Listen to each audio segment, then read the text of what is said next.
उन्हीं को जो है ख़ास तौर से पानी, जैसे बच्चे तो देखते नहीं हैं, वो तो हर किसी चीज़ को हाथ लगा सकते हैं। जैसे अभी स्कूल जा रहे हैं तो वहाँ प्यास लग गई तो क्या करेंगे, वहाँ बॉइल्ड वाटर तो उनके पास वही जो 1 लीटर या ज़्यादा से ज़्यादा 1 लीटर की बोतल साथ में होती है, तो बहुत मुश्किल है उनके लिए। उनको ख़ास ख्याल रखना है, पेरेंट्स को ख़ास ख्याल रखना है कि उनको पानी जो है पूरा बॉइल्ड वाटर उनको साथ में देना है। और जो स्कूल्स में हैं, स्कूल्स में भी उनको जो अगर बॉइल्ड वाटर अवेलेबल नहीं है तो मिनरल वाटर अवेलेबल रखना है या आर ओ अवेलेबल रखना है, वो बहुत ज़्यादा ज़रूरी है।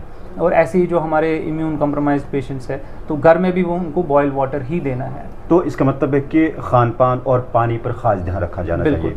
ये अब चूँकि अगर किसी को होता है, थोड़ा सा सिम्टम ज़ाहिर होता है, तो बर वक्त घर में क्या इलाज कर सकते हैं ताकि बेहतर तौर उसको फिर अस्पताल ले जाया जा सके? हाँ, जैसे मैंने बोला, अगर किसी को सिर्फ लूज़ मोशन हो रही है, पेट में दर्द हो रहा है, तो वो आराम से अपने घर में इसको ट्रीट कर सकते हैं। जितनी बार भी लूज़ मोशन हो, ORS 1 गिलास पिए, ठीक है, तो जितनी बार भी लूज़ मोशन हो 2-3 दिन में ये ठीक हो जाएगा।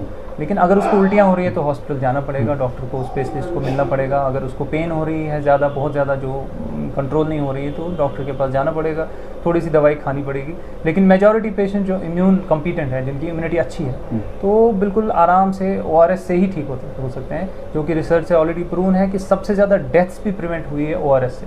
अच्छा। और सबसे ज़्यादा डेथ्स जो है 90% डेथ्स जो है वो सिर्फ ORS से प्रिवेंट हो गई है, बच गए हैं लोग सिर्फ ORS पीने से। क्योंकि इसमें कोई ऐसा तो है नहीं कि इंसान किसी और चीज़ से मर जाएगा, इसमें तो मरता है डिहाइड्रेशन से। पेशेंट को पता नहीं चलता, उसको लगता है खाली लूज मोशन है, लेकिन एक ही दिन में उसको इतना ज़्यादा फ्लूइड कम हो जाता है, खासतौर से बच्चों में, कि वो जो है जानलेवा बन जाता है। जब तक वो हॉस्टल पहुंच जाता है तब तक उसका अंदर फ्लूइड बहुत कम हो गया होता है और वो जानलेवा बन जाता है। डॉक्टर साहब, आखिर पर आपके मैसेज जाना चाहूँगा कि बहुत सारे ऐसे मरीज़ हैं जो इस वक्त परेशान हैं और लोगों में भी खदशा जाहिर किया जा रहा है कि अगर एक अज़ला में ये बीमारी फूट पड़ी तो दूसरे में भी हो सकती है, और दूसरा कि इस वक्त बहुत सारे इलाकों में नासाफ पानी भी है, तो उनके लिए आपकी मैसेज क्या रहेगी? बिल्कुल घबराने की ज़रूरत नहीं है, आपको बस सिर्फ बॉइल्ड पानी पीना है।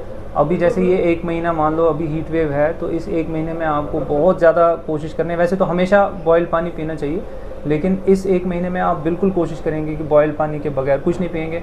आप रास्ते में है, बॉइल्ड पानी अवेलेबल नहीं है तो मिनरल वाटर पिएंगे, तो उसके बगैर junk food, fast food, street food, जो भी आप बाज़ार की चीज़ें हैं वो सारी चीज़ें फ़िलहाल अवॉइड करेंगे।